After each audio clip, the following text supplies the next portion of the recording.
Hey guys, welcome back to Chris in Retro. Today's video is a follow-up with a series of videos that I've done. I talked about our current situation that Sam and I have found ourselves in, related to a treatment provider and some, at the least, unethical behavior. I would question if it's even more than unethical, and we're in the process of working on that right now. But it's been baffling because I've been a strong supporter of the recovery community. I'm a strong supporter of people in recovery. I believe that these treatment providers go through an awful lot to provide services. They're underfunded, underpaid. They have heavy certifications. There's a lot of things that give me empathy towards those that work in treatment. Having worked in treatment, I've seen firsthand how that whole world works, and it's extremely difficult, especially with a patient population that find themselves in a varying degree of addiction or mental health concerns, and also depending on the geography and where they are. There's just a mountain of stuff that can make things difficult. As I learned as I went through this process, there are some bad actors in these programs, and within the programs, I've known that to be true for years.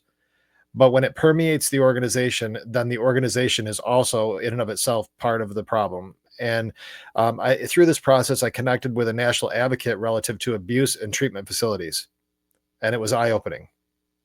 She provided me some very specific advice, and as we've dug into it more, we realize exactly how insulated some of these programs are, and I'll share with it more as we talk.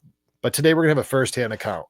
Sam has since left that treatment provider, and she's home, and we're going to talk about some of her experiences in there. At the same time, I had committed to not let this go, and I'm not going to. I'd like to say that I'm doing it for some noble cause to help the treatment community be stronger. I would say that I hope it does, but I'm specifically targeting Barrington House in Rochester, New York, part of Catholic Charities. You'll never see a video like this from me on this channel ever, for any other reason, except this is my family, my home, and I'm not letting people get a pass, no matter how insulated they think they are, no matter what their reasons are for doing what they're doing. And we're going to ensure that the ongoing impacts of their behavior that we overcome, but at the same time, they don't get a pass to do this to any other family that doesn't have the tenacity and the resources to do something about it. So with that, I'm going to have Sam join the show momentarily.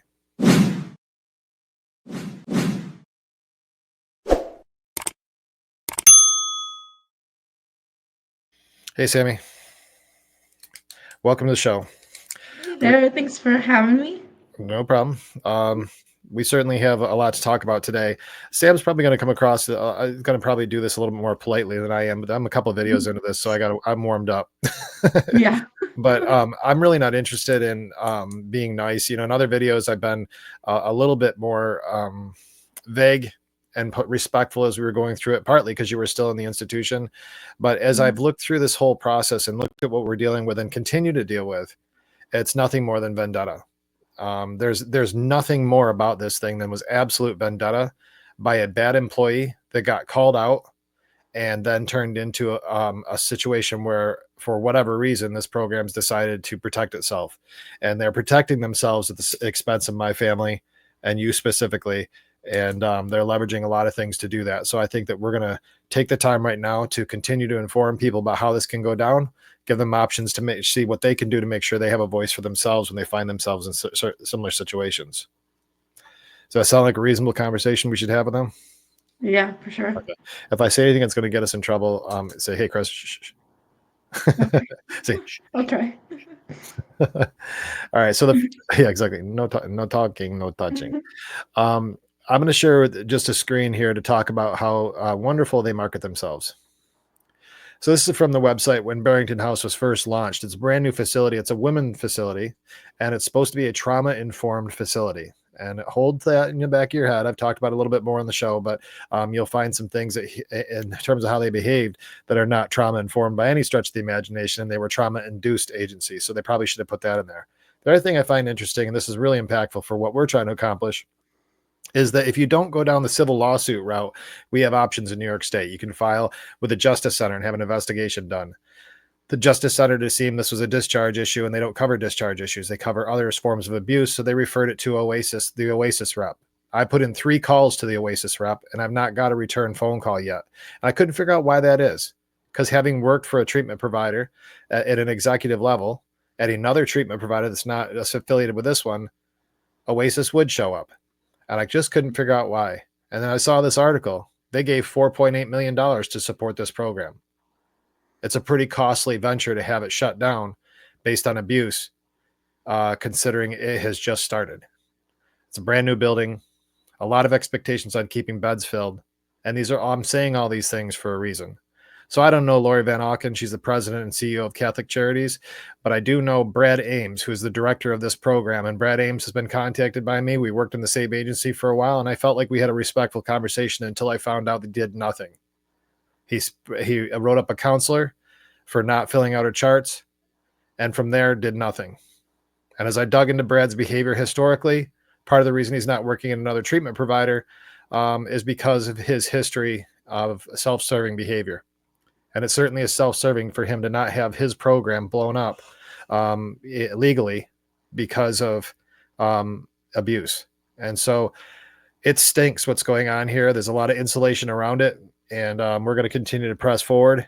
But for now, what we have to do is address behaviors of this organization long after Sam is outside of the organization, some of the things that they're doing, and we'll get into that shortly.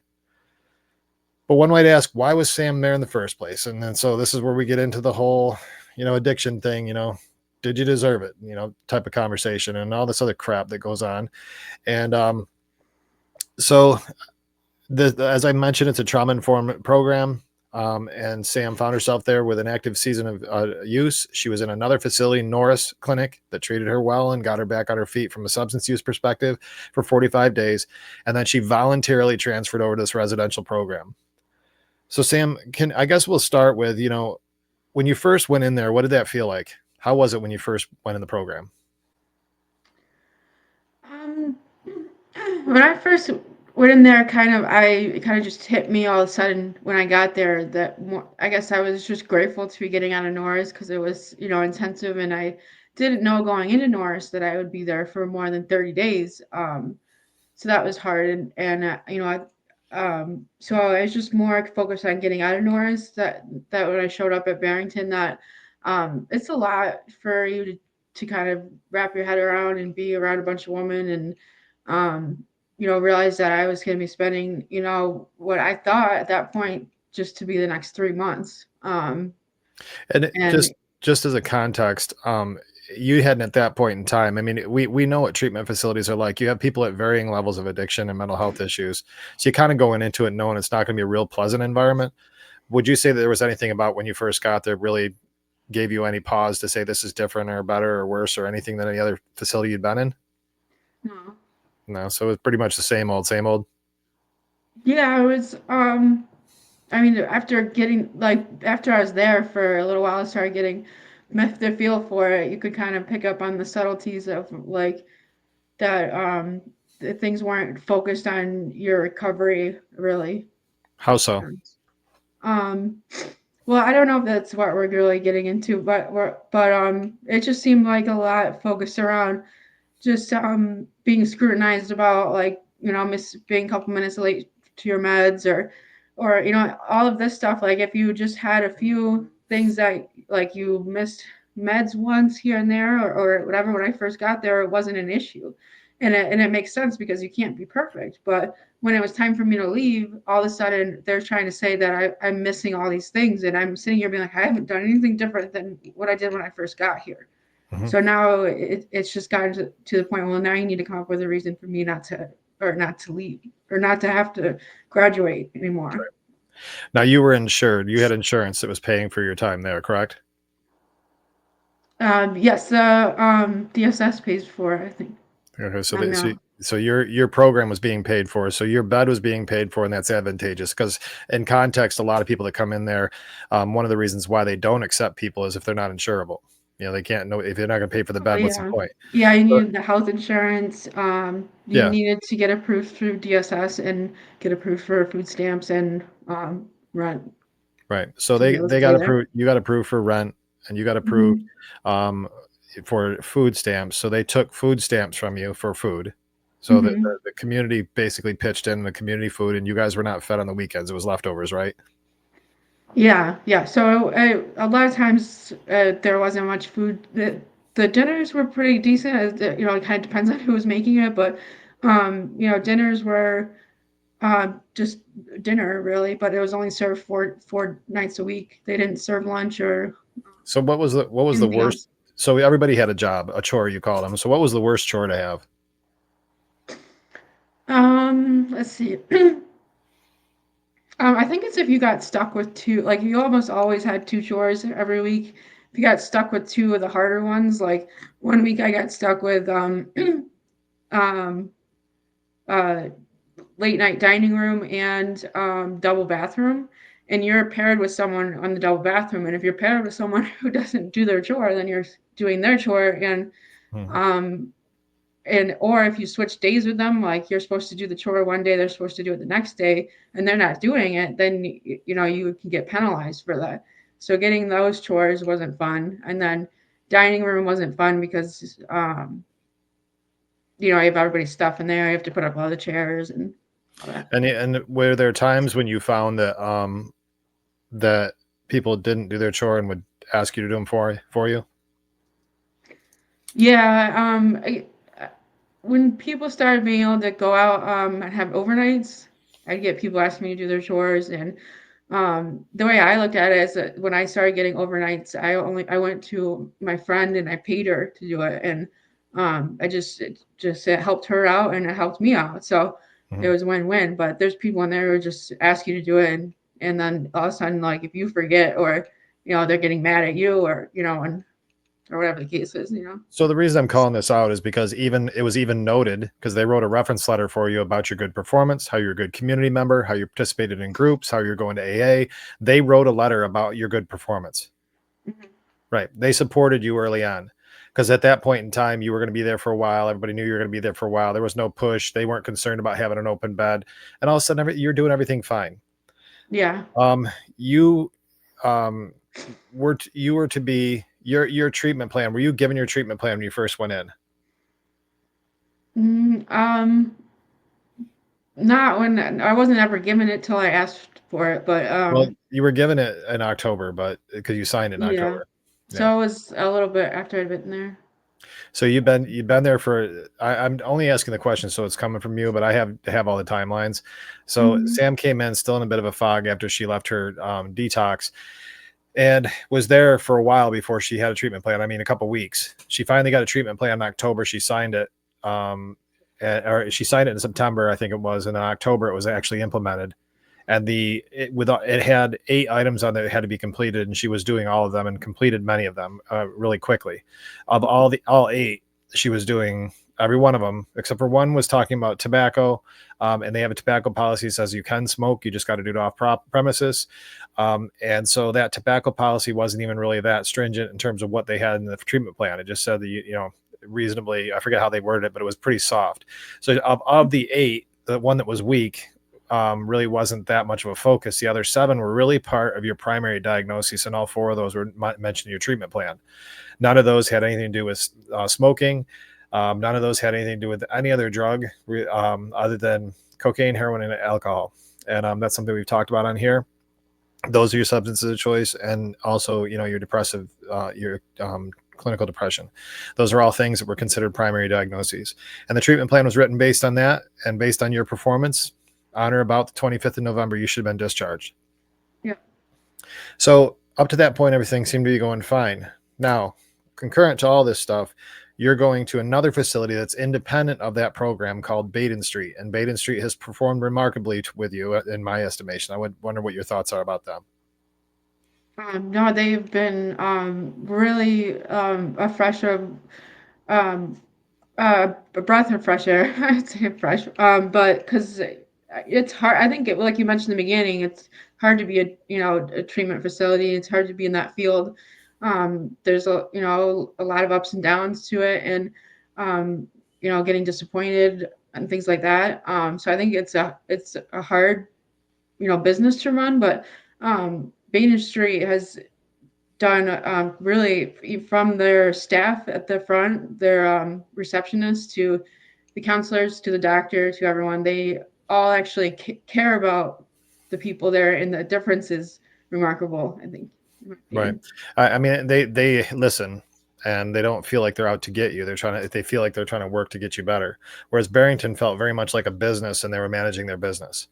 And so we started to have some events that happened while you were there. But the reason I bring up the Baden Street versus Barrington, so Barrington bad, Baden good. Barrington and Baden had concurrent urine screens running. You'd run one at the other place, run one at the other place. Now your treatment provider is Baden Street. That's where all your scripts are written from. Your prescriber's there, your mental health provider, and your substance use provider are there. Your groups are all there. At Barrington, your residential program, they were providing you medicine, and they do have groups occasionally. Yeah, they But don't provide any medicine either, and they don't. nor do Well, they have nurses or anything. okay, so they have none of that. So Yeah. they, on top of that, they do have screening, urine screening, and Mhm.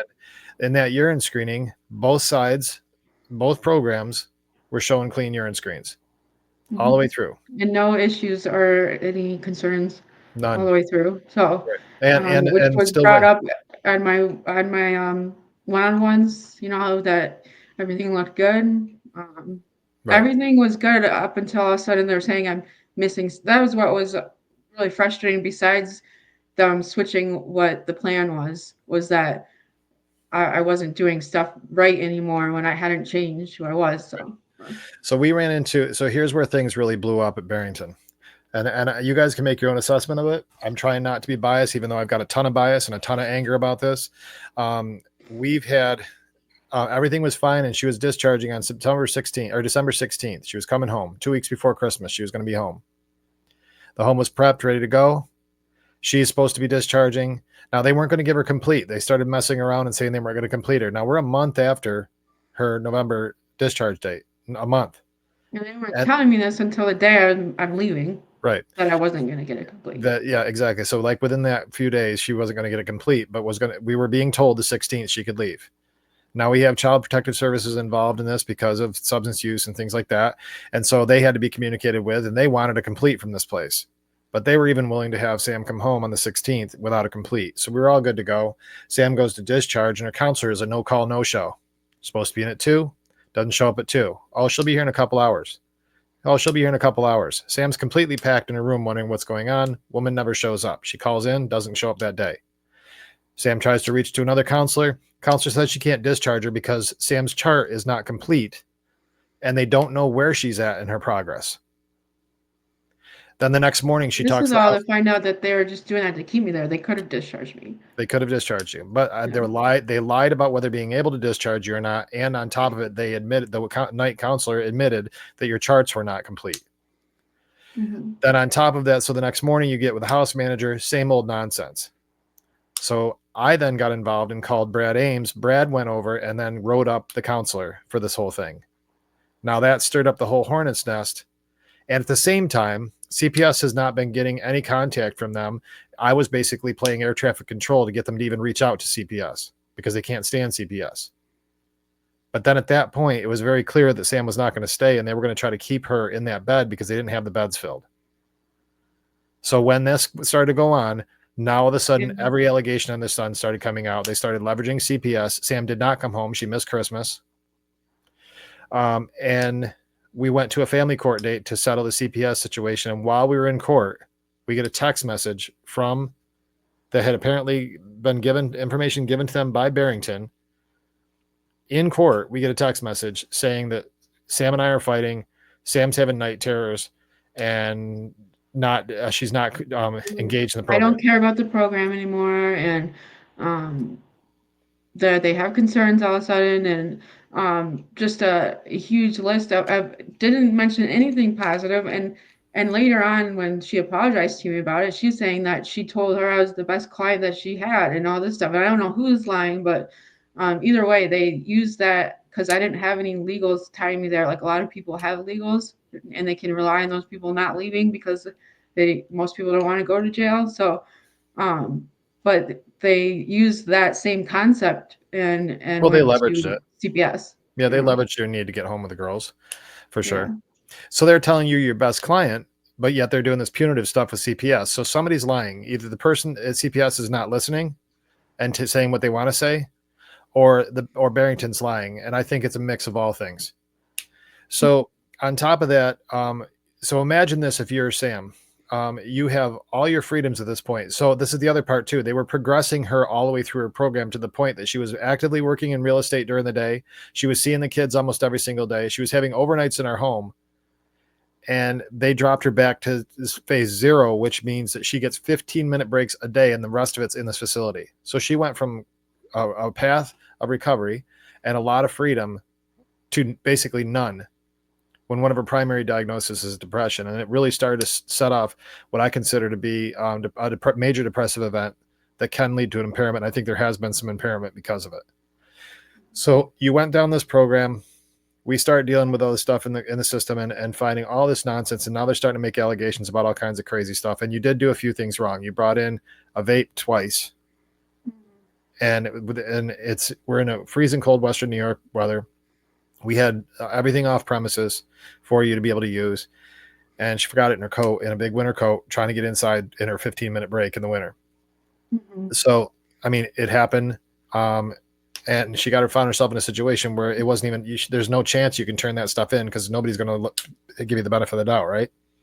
Yeah, and I did make those mistakes with the nicotine, which is tough, and they don't even expect you to quit, which is why they allow you to smoke, which is I think part of the problem there. And there's other places that are just like Barrington that have you can bring in your vape and they take it from you and you can keep it locked in the But house and the you're house not rules, hiding it outside. yeah. But the house rules, we knew what the house rules were. You had a couple Yeah, mistakes. but I was just gonna say this all happened after Exactly. everything was supposed to be as supposed to be discharged. This is all happening well after I've already had my levels stripped down and Yeah. So, I mean, there's circumstances that led to it, and I understand that. So I'm not that I don't want to spend a lot of time on this because that stuff happened well after all this other stuff had gone on, after they'd already advanced you through the programs, after they already told you that you were verbally telling you were leaving.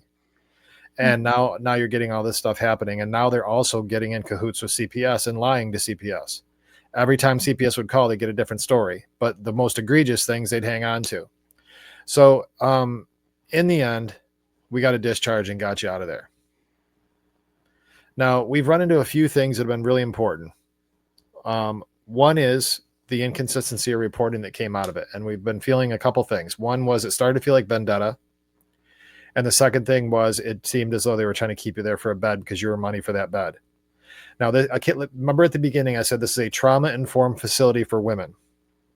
Sam has attested on this show before and on other shows. If you see her online, she was shot in 2016 at point blank range. Father of her firstborn child was shot and killed in that same incident. There is trauma related to that shooting because the gun was pointed at the window by where she was sitting at. Now, explain to me what was happening at night in this facility. well, a few things that I think were kind of important to know is that they're legally and their rules are that they have to, have eyes on you every hour.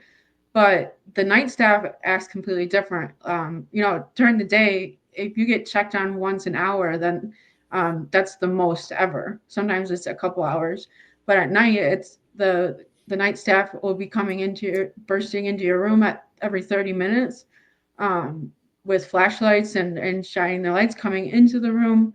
Um, Listening to me when I would talk in my dreams on a few different nights, which is where they would stand outside the room and listen, talk to my roommate about me, and went to staff about that I was having night terrors and I was talking in a man's voice. I don't know where this was all coming from, but they're very, very invasive and they, it's not to say that you can't, that shouldn't excuse you for having, vapes or anything you shouldn't have.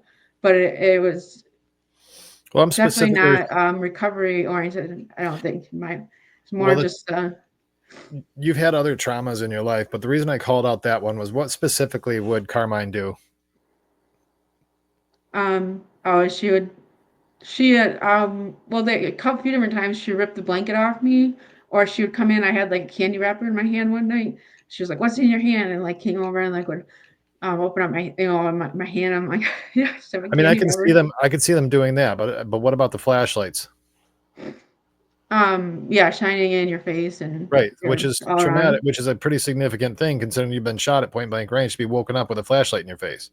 Yeah. So these are things that if you're trauma informed, even if it didn't bother you that much, you would pause for a minute in that behavior. Mhm. You'd pause and find another way, but they didn't. They started instead of a treatment facility, they were acting like you were incarcerated. And that was never what a trauma informed facility is supposed to be, ever. Mhm. Any regular treatment facility is not supposed to be like that either. Yes, there's rules and you guys can't run the show, but there has to be some level of understanding that people have gone through an awful lot, and ripping blankets off of a female, probably over half of the female population or more has had some sort of assault in their life.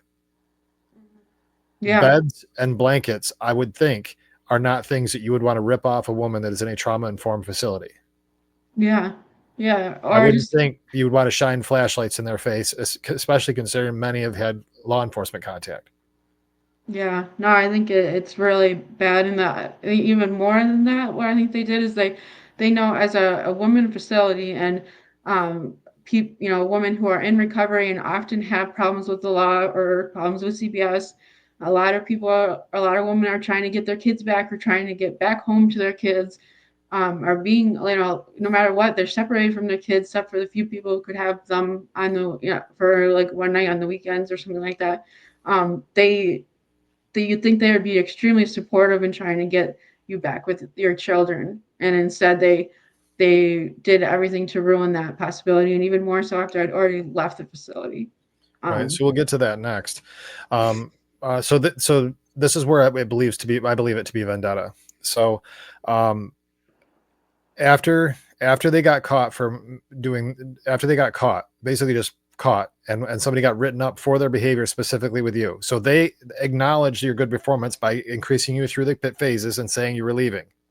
That you were increasing through the phases. Whether they want to say anything else is hearsay, they were advancing you through the phases. So you were not in the facility most of the time, and you were still getting the exact same negative screens. And at Baden Street, getting consistent negative screens too, which is independent of Barrington.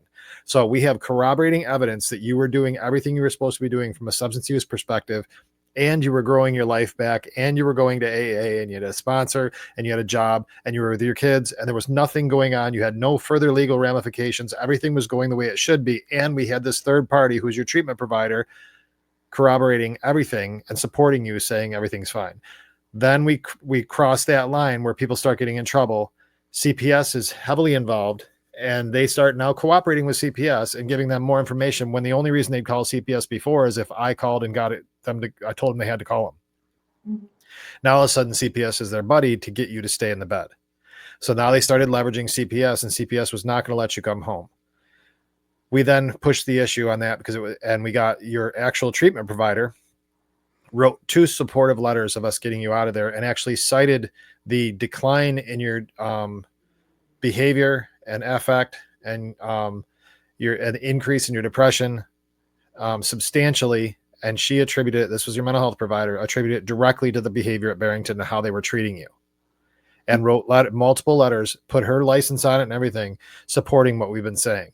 So we're not on here as 2 wingnuts that, just are trying to find some way to get mad at a treatment provider. The fact of the matter is that we understand mistakes happen, but both of us are in recovery. And we also had a licensed professional that has been advocating for us about this, because she's seen it happen before. It's not just us. It's just we're being mouthier about it. mhm. Yeah. So she leaves the facility. She's nowhere near Barrington. Barrington has no say or right in anything in our life anymore. But yet they're still reporting back erroneous reports back to CPS about Sam, and Sam's nowhere near that facility. And she's still with Baden Street, and Baden Street still reports positively on her behalf. So we have a situation that's important to know. And so Sam is on a number of medications that are amphetamine based. What's known, and you can look this up if you want, we're going to have expert documentation to support this even further. We already have expert documentation supporting it, but we're still getting harassed about this. If you're on an amphetamine based drug, and there's about 12 of them, 2 of them actually are for Parkinson's. If you are on those, you can possibly test positive for methamphetamine and amphetamine on a point of care test. Now, Sam in her entire drug history has not used methamphetamine. It's not her jam. That's not been part of it. But these point of care tests occasionally show up positive. Actually, it speaks to the inaccuracy and lack of specificity of a point of care test, because it really should test positive all the time. But once in a while it does. CPS has been all over that. We've provided documentation from her treatment provider that is good, and they've explained that Sam is testing negative in the lab. It's just the point of care test is doing things inaccurately. And we'd think things get calmed down. And then Barrington I think there did were what? two. Even the methamphetamine can show up on a lab result too, because that's been happening on and off. But we're getting, you know, things from the doctor and from the lab technician and stuff that these are things that it can, because it's based in that, and it has that same component that it can do both. Although the lab result is better to go up. The lab result should almost always be the accurate result. There are situations where you have two different drugs that can trigger it at the same time. So it's possible that that's what could cause the positive result in the lab. The concern we have is that Barrington is now going back and saying that what we're claiming, they're saying that they have a lab person that's claiming that what we're saying is wrong and that it's always accurate, which is not true. And I'll give context. I've been selling lab diagnostic instruments for 30 years. The reason that one is better than the other or the other is better than the other is because of specificity and precision. They aren't 100% correct all the time. And if you start loading it up with a compound through two drugs that are already in your system and expect it to know what's going on here, it could possibly read that wrong on occasion. No way. Their lab technician was saying it was completely different than what we're hearing from doctors and lab technicians and other contacts that we have. Is he's saying that there's no drug in the world that can trigger that. Well, if you look on That's a Google, you lie. can see that there's just my antidepressant can trigger it alone. That's an absolute lie. Yeah. So Yeah. it's an absolute lie. There's 12 different drugs I know of, and we have documentation that's coming tomorrow that supports all that. But here's the thing. We're getting a lot of this is rabbit hole stuff, and it may not be anything that, for you guys, it might be just, oh wow, that's a dramatic story. For us, it's impacting our home. So we have a vindictive treatment provider that after she's gone is continually causing us problems. When Sam doesn't do screens with them, doesn't even around them, nothing with them, and yet they still are causing problems, and that's all vendetta.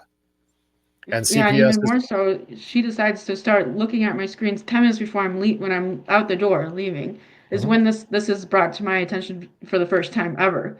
So that's Yep, why I know it was after I left there. So right. it's like when I'm leaving, you're gonna start looking up and trying to find things wrong with my screens when the whole time we didn't have any issues with it. Because they weren't even doing So, your chart. So I mean, yeah. I'm not surprised by any of this. But as with all these things, if you find yourself in a system, they're going to go with the worst news and cling on that. In fact, without the bolus of science and information we're providing, they're now. And then the basics of it really are human behavior. Sam is obviously not substance affected here now, and she isn't. It hasn't been since she's been home. It's obvious she's not using anything. And to me, it's obvious because I know both sides of Sam. And the other part too is she's been voluntarily taking these screens at times when she's not even being asked to do. She went an hour out of her way the other day to make sure she had a screen, just so that's continually proving that she's willingly putting herself here. When she's asked to do the screen, she's willingly do them on the drop of a hat. We have this issue, and it's a legitimate issue we've got to work through. Now, I'm sharing all this. There was two reasons why we wanted to talk today, and I don't mean to dominate the conversation, Sam, but I want to make sure that we're directing this very specifically on a timeline. Mhm. For one, I want Barrington to know that I think you're the trashiest freaking facility I've ever seen in my life. You've got employees that are liars with criminal histories that obviously they have not overcome themselves from. You've got a director that has underperformed at another facility, and that's the whole reason why he's in that job in the first place, and apparently is trying to save his own rear end. We've got a state organization that's not listening to phone calls about a circumstance that's concerning, and they're allowing these exact fraud people and their word to be the defense. But yet us as addicts have to bring in everything from retired colonels that ran the PAC region lab system in the Army, to former U.S. congressmen, to corroborating counselors and drug abuse, substance abuse counselors to support. We have to bring in all this stuff to support this thing, and fraudulent bad actors that have been written up for their performance could just say, oh, this is truth, and that's enough for them. And I've had it. So normally I don't use this platform for weaponry. This time I am, because I want to make sure that people understand that if your loved one is out there getting treated this way, they may not be lying. Now, granted, when we're using, we do lie and we do manipulate. I've taken the time to make sure Sam and I have had some tough conversations. We share children. Mom and dad are here fighting for our home.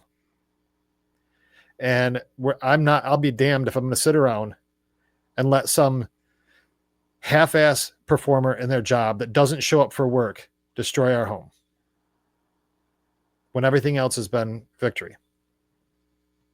Yeah. So that's where I'm at with it. But the second part of it too, and this is really, man, I got balls saying this, but I want to offer you guys, if you find yourself in the circumstance, some tips and tricks to some things to get through this, to advocate for yourself. I've talked about advocacy on here. Sam, would you say that you were in a situation after all this stuff started piling on, it looked like you were never going to get out of there. CPS was all over you. We had court sessions going horribly. What was your mindset after all that in this trauma-informed facility? First of all, who came alongside you to make sure you're okay? In the facility? Yeah. Well, I'd say I was after I, well, especially after twice I thought I was going home. Once I thought I was getting complete, and then when I didn't get that two, I thought I was just going home without the complete because we had the okay. And after that happened, I just really fell apart. I was very, usually I'm used to like ups and downs, and I can get through things. But I had been away from my kids for over 4 months at this point. I would end up being there for another month. I was just really was not in a good place, and every day I was getting worse. Well, you'd been gone since August, and you came home in January. And really, I hadn't although I was able to see the girls, especially when I was up on a higher level, like I could spend, but it was one night that I could go home. So really, it was still most of the time away from home, and my counselor, I mean, she wasn't there a lot of the times. The other, you kind of just don't know who you can really trust to begin with. Um, and if I didn't have you advocating for me, I don't know where things would have led, especially on the side, like the home side with CPS and what we've had to deal with. Yeah, and I'm not looking. Of course, I have your back. I told you I would. Well, I'm just saying, if I didn't have that, and some people don't have that. Well, I understand that, but we also live in a generation. One of the things about being with an old fart like you are, and some of the people that tune in here, I think of Big Oos, I think of Mitch Smiley and others. We're in a generation that says ride or die means something. It means that you're uncomfortable most of the time to make sure you hold to what you said you were going to do. And you're in that place for me. I told you to have your back, and I will. What I was referring to more as you're in a trauma-informed facility, and not one frickin' person decided to come alongside you in something that was obviously destroying you. Absolutely and not, do yeah. anything but give you more shit. Mm-hmm. And that's not counseling. They made it worse. Even let's just say that you were all the things they said. Okay. They hadn't kicked you out.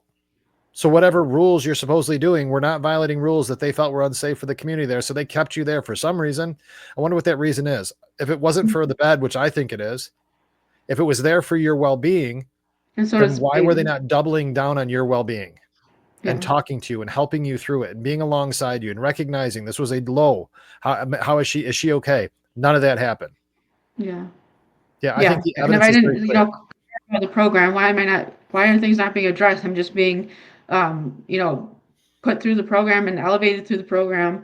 I have letters saying how well, how everything's going. Letters from them. Yeah. Yeah.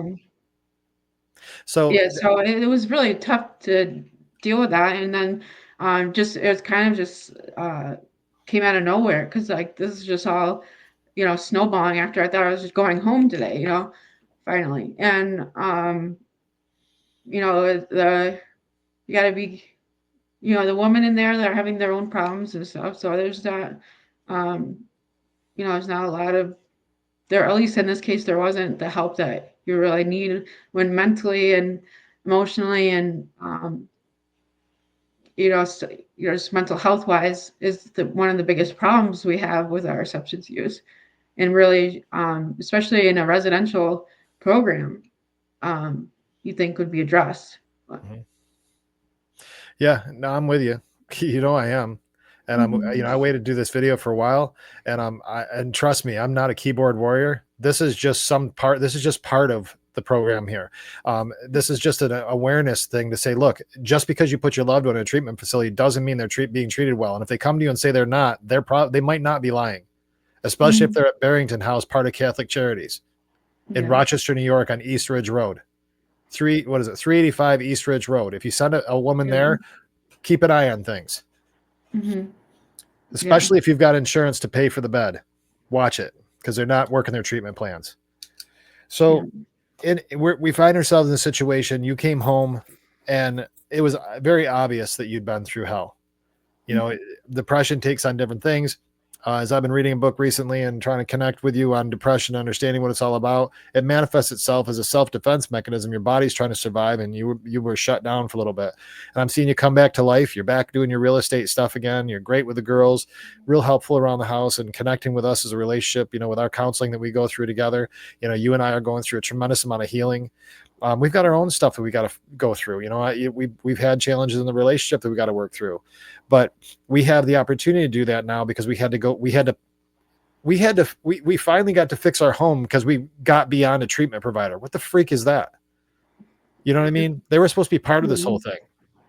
Yeah, and I'm all for someone who gets really involved in my like being in treatment. Like I think there's a purpose for inpatients and places like Norris and all that. And I don't like when people come in there with, just such a negative attitude and just want to leave, and they kind of create this atmosphere that's not good for everybody. So, but I needed to get out of there more than anything I've ever had to deal with.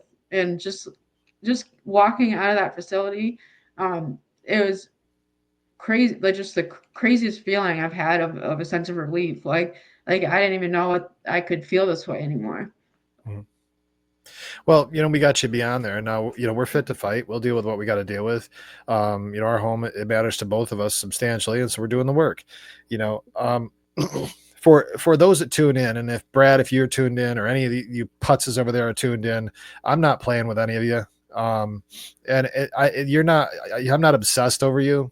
Sam and I got too much going on in our life that's good. I've got a great career. This show, book, we've got some work we're doing on our business. Sam's doing a real estate, and we're managing properties. We got the girls that we're raising and trying to have a good life for them. We got plenty on our plate. You're not our epicenter, but let me tell you something. I'm not letting this go. And so this is not a keyboard warrior moment. We're not just sending a video out here, but what I want to do is make sure you get the press you deserve. You guys are liars. You're fraudulent. I'm curious about how much federal funding you got with that state funding you got. I'd hate to think that you got federal funding, took food stamps, and got $4 million from New York State at the same time. That sounds like double dipping to me, but what do I know? I'm just a dummy. So that sounds like double dipping. Sounds like we got a facility operating out of class, and we'll just see where we go. I'm not looking to get rich or anything on this. What I want to do is have your reputation be exactly what you earned: trash, so that people walk in there, if they have to use that facility because of lack of beds, their loved one is on guard because you guys are predators. With that, what do you do? So, Sam, what advice would you give somebody that finds themselves in a circumstance like this? What, what, beyond what we have to deal with it? All things considered, um, as a peer to somebody that might be in a Barrington type facility right now, what hope would you offer them, and what help could you offer them so they don't go through what you've gone through? Um, well, I think one thing that we've touched on already a little bit is that there are good people out there, and there are good programs and good facilities, and I think if it was luck or just God or what, but Baden Street has helped me, emotionally, and helped me with CPS, and helped me with Barrington and all that, and has really, been a saving grace in all of this.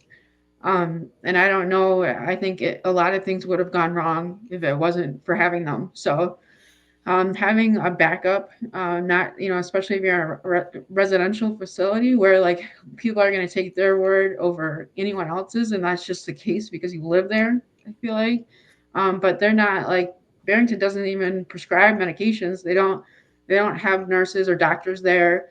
It's just strictly the staff.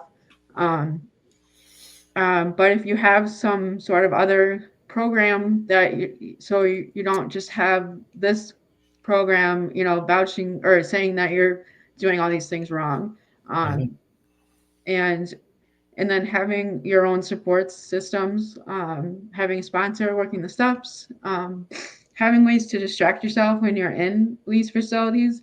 Like I was listening to a lot of audiobooks and um, trying to take in some healthy information and learn new things, which helped a lot because I just kept getting in this negative mindset. I was just on repeat, and it was hell. It was just hell. One thing that you talked about doing that because of everything else that went on, I mean, the situation became extraordinary towards the end, but if you find yourself, we all get short timer syndrome, whether if you're incarcerated or in rehab or whatever it is you find yourself in that is in a place where you can't get out of right yet, but it's coming. Those last few weeks is just freaking brutal. One of the things we talked about doing was having you read books and write book reports on them back and educate somebody that you love or that's supporting you about what you're reading, because what it's doing Yeah. is causing you to invest in the content. It's filling your brain with Mhm. positive things and helping your brain to start rewire its circumstances. And that was one thing that we had. Sam brought up this, and I brought it up on another video. I cannot emphasize enough. I cannot emphasize enough. If you hear nothing else in this video, listen to me. Um, Mhm. Make sure that you have a treatment provider that is coterminous with your time in a residential facility. And what I mean by that is that the exact same time that you're there, you want to make sure you have somebody corroborating your story about who you are. Mhm. Baden Street, thank God for Baden Street and Eileen. Eileen's Mhm. words, it's like sitting next to Sam told an agency, it's like you're reading somebody else's chart because that's not the person sitting next to me. That kind Mhm. of advocacy. The fact that this woman is willing to go to court with us, is willing to write letters on our behalf, even wrote letters about me, for God's sakes. I didn't even ask her to do that. I mean, Mhm. she just was in it to win it with us because she knew for sure that we're two parents that absolutely adore our children. And we Mhm. both are screw ups, Yeah. and we both know it. Yeah. And we don't Yeah. want to live that life anymore. You know, And like just and she was not afraid to call them out either, calling them nope. out and that it was a money grab, or these are her opinions, but she's in the business too, so she can have her Well, opinions. and And in the business, literally 1 mile down the street. yeah, Yeah. and that all of a sudden they came up with all these weak excuses of why I couldn't leave was something else that she had said. And she's not a real she's not a gossiper. Like if you're telling this stuff to her, she was listening to you. She'd just shake her head, but she Mhm. wasn't really getting into a commiserating conversation. Her letters are more Oh powerful yeah. than the conversations.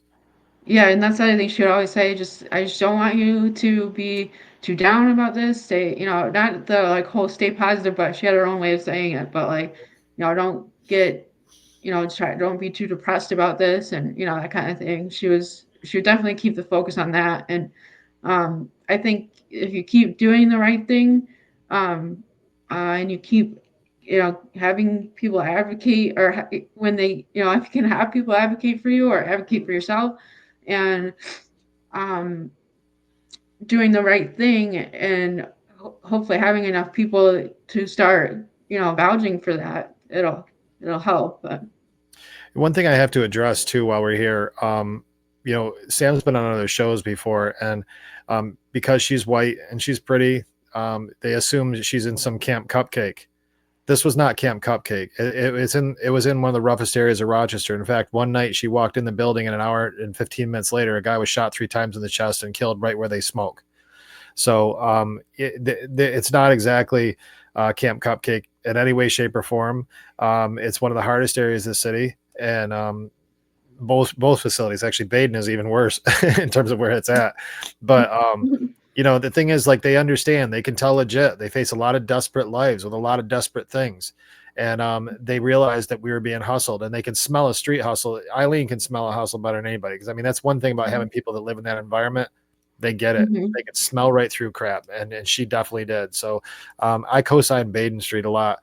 But I guess we'll close this thing up because we're about 50 minutes into this video. That's longer than I normally like to go with these things. But um, if you find yourself in this situation, by all means, as I said before, make sure you have a coterminous program alongside of residential. It's not to say that residential programs are all bad. I am not saying that. Many of them are very good and needed. It's also not to say that every person that's in recovery, that is fresh on their recovery, is all put together and doing everything right and not lying and not manipulating. I'm not suggesting that even a little bit.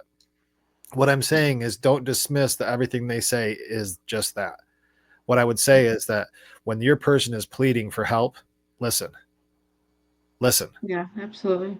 And especially as things don't start to make sense, pick up the freaking phone, start pushing on people, make them give you answers. If they can't give you answers, then you start going, well, why can't you give me an answer? I'll tell you the reason I'm so friggin' pissed today about that facility is every single time I'd ask for an answer, I'd get a different one or none until they started getting pressure on them. But Yeah. apparently they're used to this Mhm. because they found a way to hustle it in their benefit.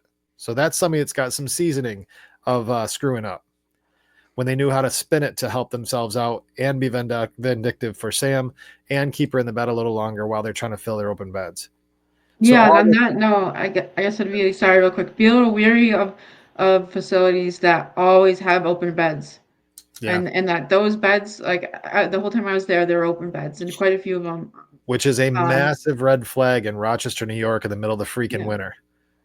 and there was a waiting list to get in there, so it's not like they couldn't have filled them. They were choosing not to, so they were Right. keeping who was easy to deal with and um what they felt like doing basically. I'm sure they could have filled it, but or if they couldn't have, then maybe people didn't have the right insurance or had DSS paying for it. Whatever the case was, I'm sure they needed a bare minimum to keep running, and they Mhm. were staying at that bare minimum for the most part. Right. So Well, guys, sorry this is more of a downer. I've got many sides to me, and sometimes I'm a little grumpy about things. This is what I'm trying to be practical to get the word out. I'm being a little nasty too. I want to make sure that the word is out, and I hope this gets traction so that other people hear our opinion on it. Um, it is our opinion.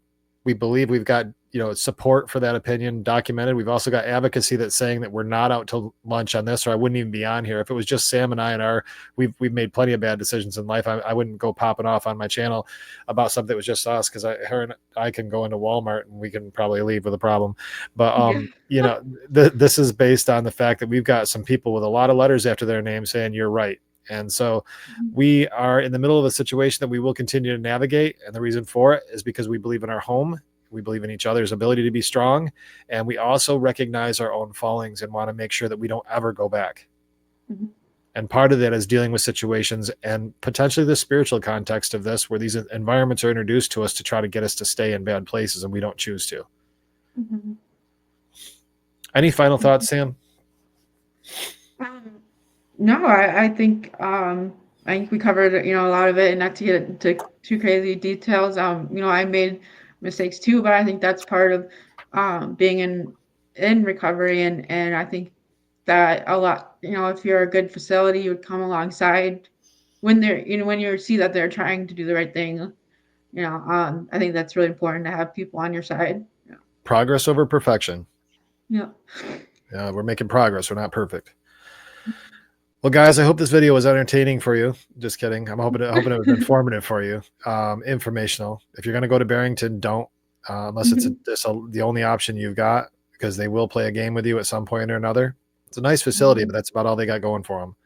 But in terms of physical facility, so, but guys, I really do appreciate you tuning in. Understand the heart of where this is coming from. We'll pick back up into more hopeful and helpful things, but I also want to use my platform to let people know that it isn't always easy, and sometimes it gets really crappy. And this has not been a one day crappy. We've been going on with this since August, and it got to a point now where we've got to use every resource we have to get the word out. If I see a train coming and you're standing in the track, and I don't say "look out," how much of a jerk am I? This was a depression train came and Mhm. ran right over Sam, Yeah. and continues to try to drag it back in to save face. That they're Mhm. saving face. That's all there is. There's no clinical benefit for Sam in any of this stuff, Mhm. and it's all penalty, and they're definitely leveraging that. So, you know what? We're not really ones to sit. Well, I'm not really one to sit back and let people poke their finger in my chest. So that's why we're here. Guys, thanks for tuning in. Between now and the next time we talk, I'm going to do everything I can to stay out of trouble and maybe not make any more of these videos. But anyway, and I hope you do too. Thanks. Yeah.